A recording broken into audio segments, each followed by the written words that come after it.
Now, tracking down the incredible, the unbelievable and the familiar, a new series of Channel 4's unique animation showcase, Dope Sheet.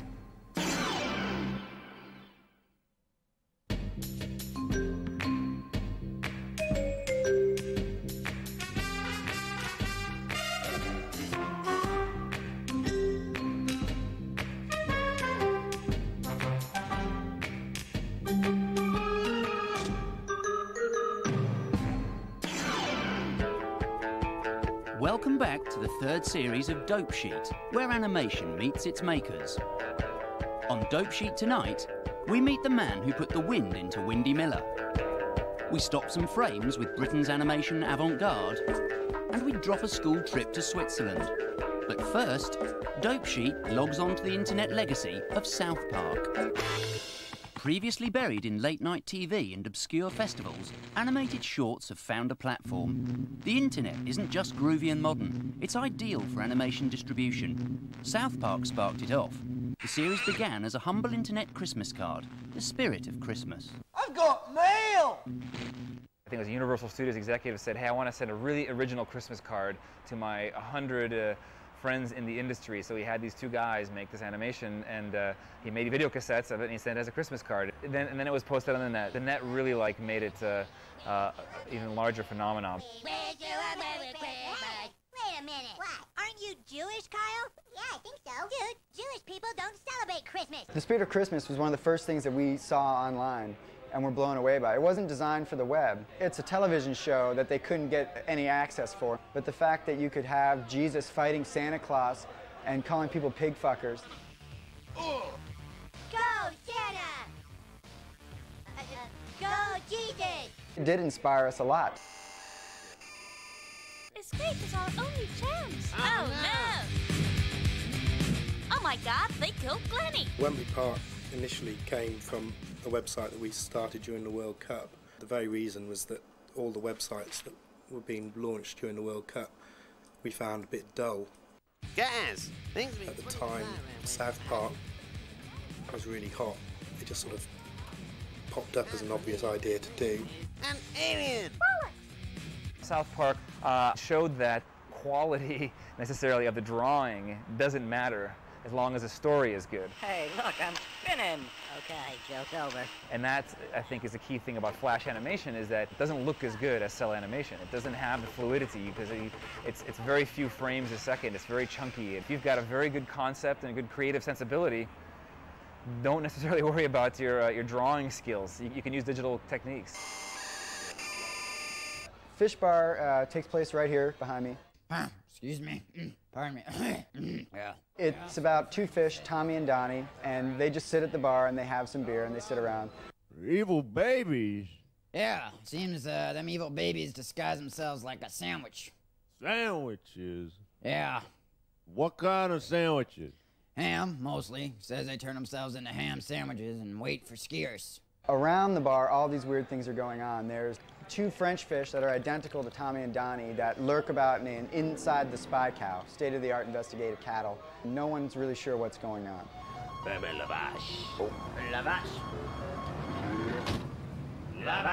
I got mixed emotions about London Calling.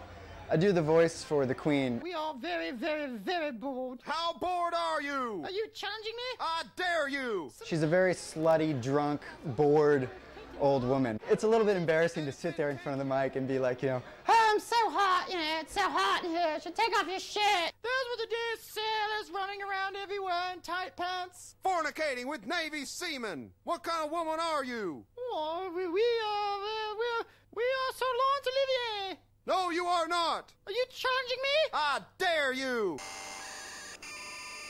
Short films and animations, they're not easy to find the latest ones, and the internet provides a great distribution platform. We think that televisions and PCs are going to converge eventually, so we've just said, let's just go straight ahead to the internet and let people get content, whether it be animations or films, on demand.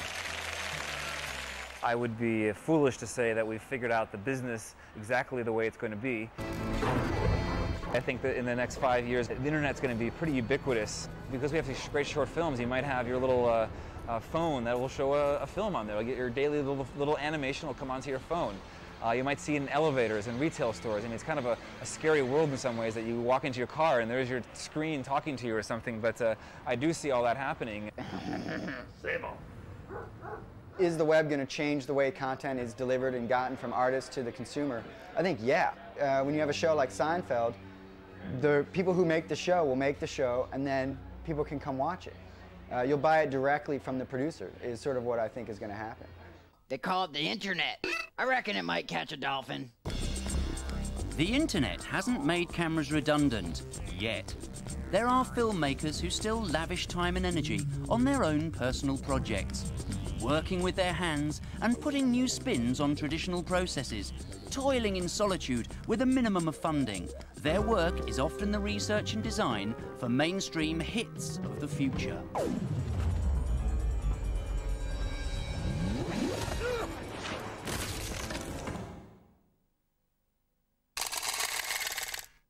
I invented Time Slice when I was an art student, and I wasn't concerned with time, I was more concerned with space. However, when I did make a film and project it, it suddenly dawned that time becomes frozen as well. Very early on, when I'd built some cameras, I'd made some films, I was looking at them thinking, what do these mean and what can I do with this? I had the notion of making a film which was a journey through a city.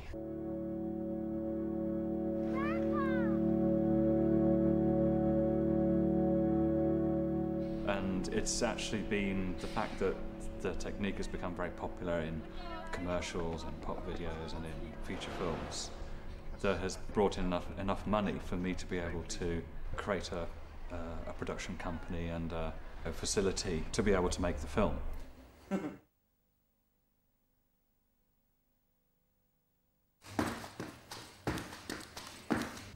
I'm making a film and it combines live action, computer animation and stop motion. We've come to the west coast of Scotland to the Isle of Mull, and unfortunately it's the wettest in the Hebridean Islands, so we are currently stuck indoors waiting for the weather to clear, but we're managing to entertain ourselves.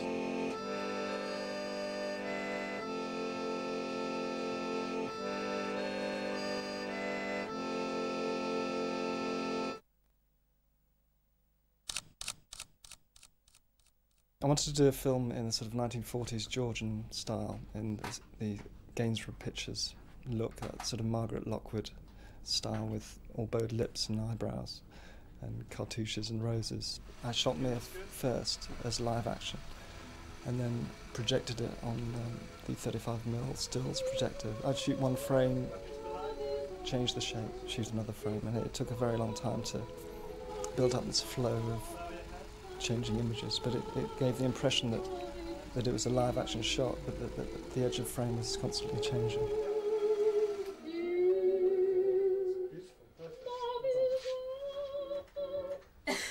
Well, the film is, I mean, it's 3 minutes and it's taken over 2 years to make. But I suppose it doesn't really matter how long it takes or what process you take to get there, as long as what you want at the end is what you wanted in the beginning. I mean, that's the whole point of it, really.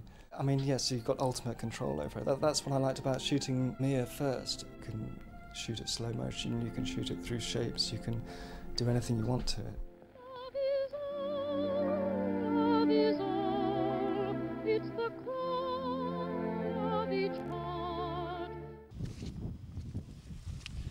Okay, this is my patented time-lapse, Super 8 time-lapse machine.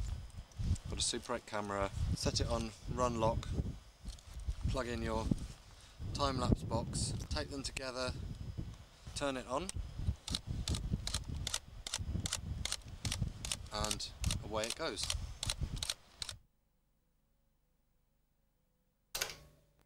When people ask me what this film's about, I kind of try and avoid answering that question, because it's simply moving objects around in front of the camera.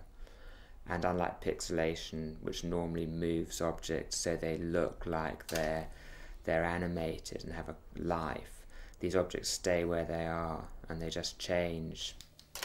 And that's the only thing that happens. So when you describe it, it does sound completely banal. The object seems somehow to be squeezing itself in some miraculous way into another similar object. With this film, you can see exactly how it's done. You can isolate the single frames, but it still tricks the eye, even though you know how it's tricking you, and this extraordinary thing takes place. Animation does offer a way of manipulating time and spatial elements to a huge degree, actually with very simple equipment. As long as you've got a camera that does single frames, you can move things around, you can manipulate space, you can shoot one frame in one room in London and another frame, next frame in Paris or New York. You can leave hours, minutes, seconds, years between single frames. It allows one person, one filmmaker, a huge amount of possibilities in terms of manipulating time and space. And with live action, that's just much more complex.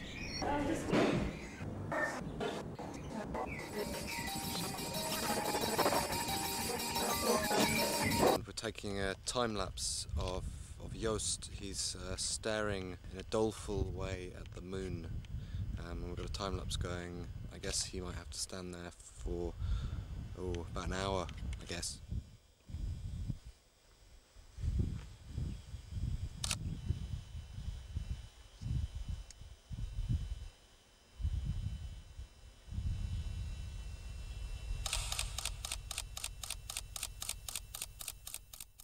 My particular process is no more painstaking than anybody else's animated process, but it's a very particular one.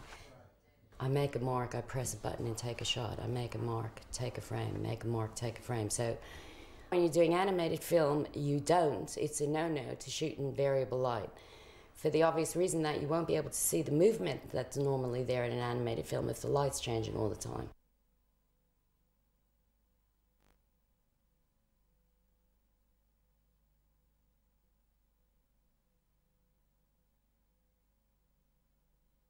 And I think it's a real challenge to want to record the beauty of that light changing.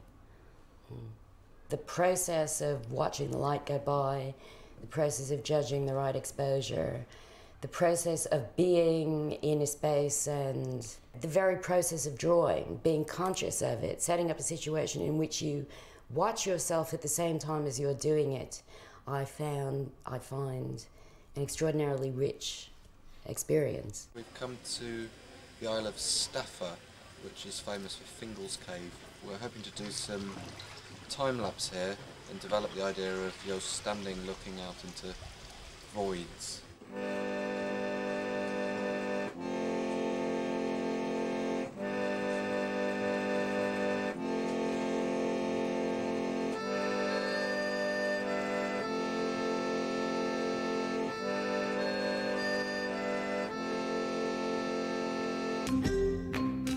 After the break, Dope Sheet seeks out some Swiss cheese, slides down a pole and checks into the Roach Motel.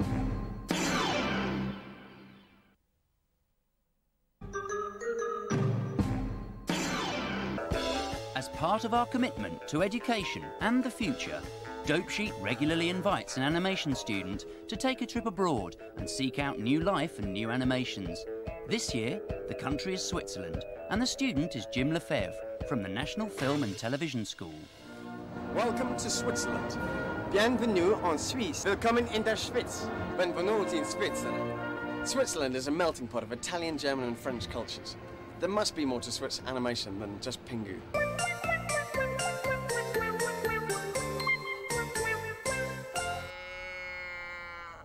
Dope Sheet doesn't believe in reinforcing stereotypes.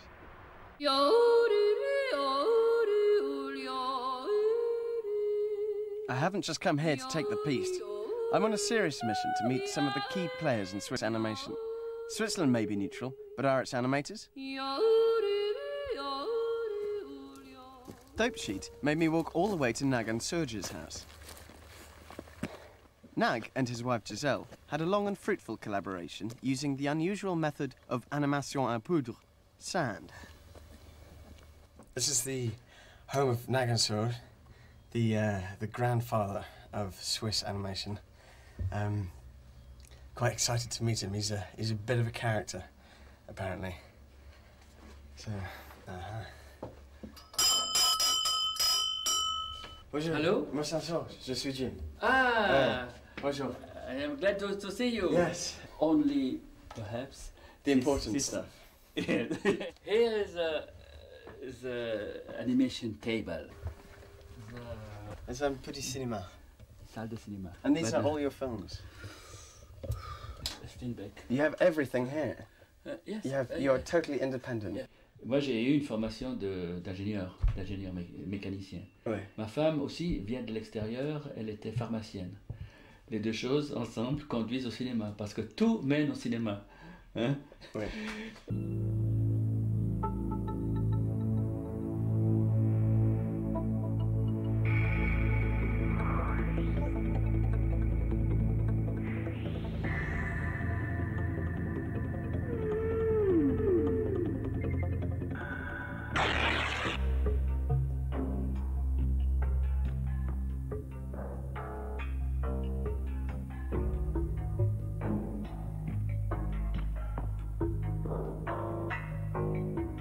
L'anima, c'était la préoccupation de Gisèle, personnelle.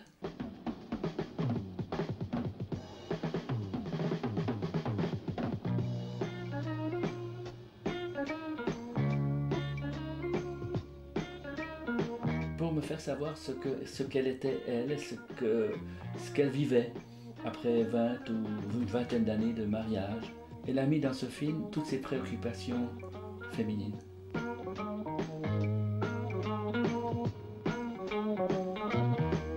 Gisèle, avant de mourir, je lui ai demandé « Est-ce que tu veux revoir un film ?» Alors elle a dit « Oui, j'aimerais encore voir un film. » C'était la lettre qu'elle m'a écrite en film.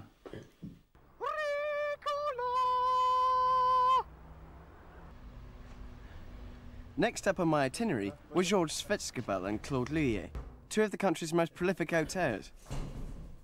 Bon, il y a aussi maintenant peut-être ça commence un peu à se développer des coproductions avec d'autres pays comme la France ou l'Angleterre, mais c'est un peu difficile parce que comme la Suisse n'est pas dans l'Europe, il n'y a pas tellement de possibilités de coproduction.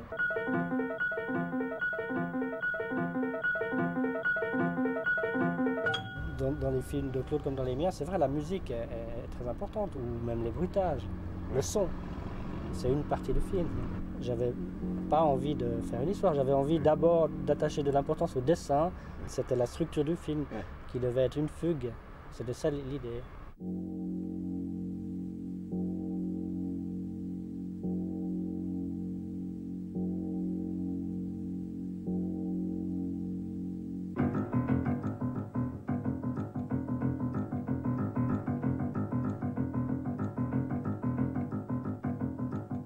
Having doggy paddled in the deep end of Swiss animation, Dope Sheet donned its Veruca socks and explored the uncharted waters of the new generation. L'Usine, the experimental lab of the Lausanne Art School, is highly regarded for its cutting-edge technology and creativity. We are here with the students of L'Usine, 4 of them, just finished a course. It's very narrative, it's a story from A to Z. This is what I'm interested in.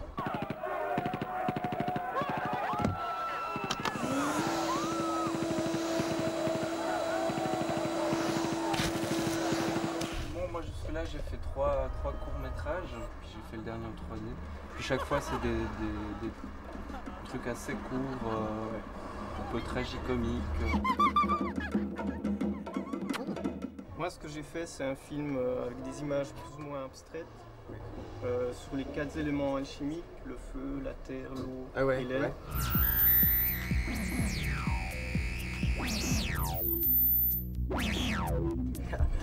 It's still me, isn't it? I'm still Can't ask me questions. Well, they didn't, but I'm going to show you some of my stuff anyway.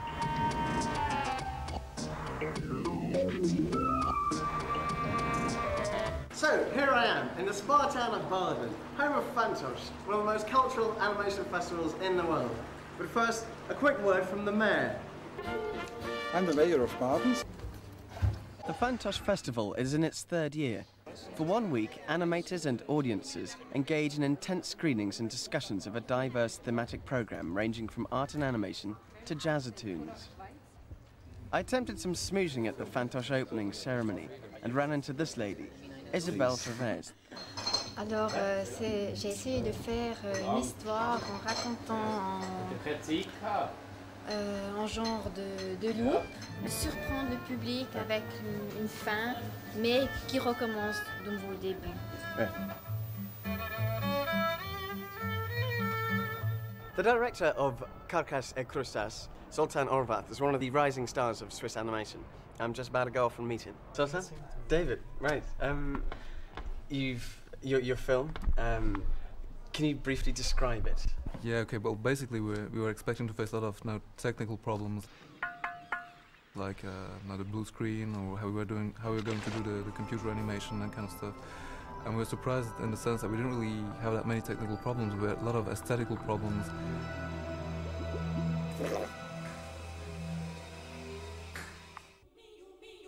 Behind one of Switzerland's biggest exports, Pingu, lies a sad story of its creator, Ottmar Goodman. In the early 80s, he sold the rights for a relatively small fee, but died here in 1993 in Rusicon in relative poverty, whilst Pingu went on to become an international multi-million-pound money spinner.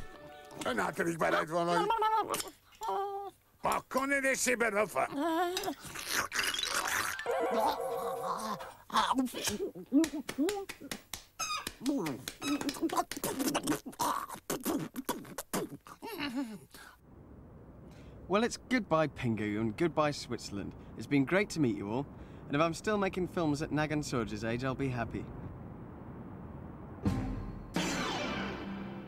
Here is a box, a musical box, wound up and ready to play. But this box can hide a secret inside. Can you guess what is in it today? Every week in the mid-60s, children were transported to a golden land of England's dreaming, Trumptonshire, and its villages, Trumpton, Chigley and Camberwick Green.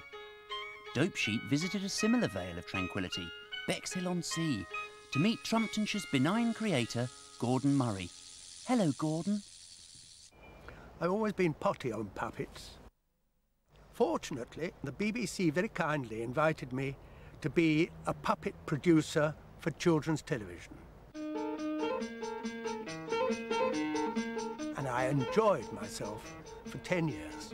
Nobody interfered. People have asked me where Trumptonshire is. I think it must be somewhere in Middle England, because there's an element of the South. I really selected the best of a lot of things. I selected costumes and things which I thought would be nice. Everything had to be nice. Here comes the policeman, the big friendly policeman, P.C. McGarry, number 452. Lost dogs, thick fogs, or don't know what to do. I didn't go for stars. There are no stars in Trumptonshire. Some of them are more popular because of the situations they were in. For example, Windy Miller wasn't intended to be a leading character. It's just the fact that he could dodge those windmill sails, which of course naturally he could do because he'd been working there all his life. But even puppet masters retire, and now Gordon has time to pop into the pub for a pint, and who knows, maybe bump into an old friend and colleague. Like Freddie Phillips, the music man of Trumptonshire, who gave every character their signature tune. You came to me with a script. I wrote the music to your lyric. We'd got most of the names, and you suddenly said, we want something like Barney McGrew or something like that. Yeah. So we said, right, we'll put in Barney McGrew. There's such a thing as a musical foot, and if you haven't got it, for instance, a good example of that was the Pew Pew business. Oh, well, we went into that in detail. Yes, because your first one was Pew, Barney McGrew, Cuthbert, Dibble, Grub. Pew, Barney McGrew, Cuthbert, Dibble, Grub. Wrong, not a musical foot. So you made it Pew Pew. Pew, Pew, Barney McGrew, Cuthbert, Dibble, Grub. People don't realise the amount of effort Oh, and the brains that were behind it. We were in the peak of condition at the time. Yes, yes, or drunk. Yes, yes. Now it seems to be violence and sex.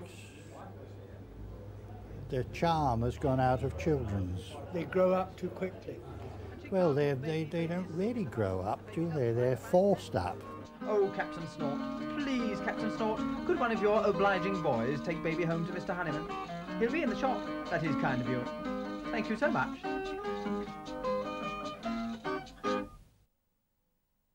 Puppet animation is, I think, the most onerous occupation that anyone could have.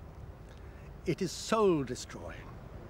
1 second of film can take ages. Click, click, click of the camera.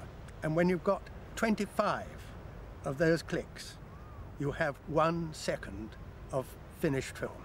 You hope, unless something awful happens. When the series finished after 20 years, I thought it's about time that I got something new. But my muse had left me. In my time, I have made hundreds and hundreds of puppets. Most of the Camberwick and Trumpton puppets and Chigley. And I have got rid of them all.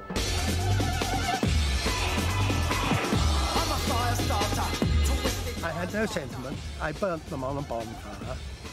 They burnt very well indeed, really, because they were made out of sponge and their heads were all made of ping-pong balls. They went very quickly. And all they had left was their skeleton, their wire skeleton. They were actors.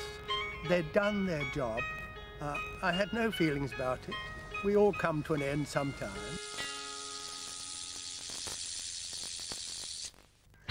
Dope Sheet will be back on Tuesday with the choicest Canadian cuts.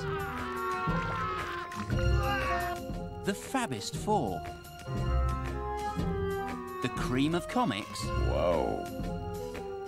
And the best of British. We'll be showing some of the films featured in tonight's programme after the break in Beyond Dope Sheet. But first, here's an excerpt from Condensed Night by Laurie J. Proud, recently graduated from the Royal College of Art.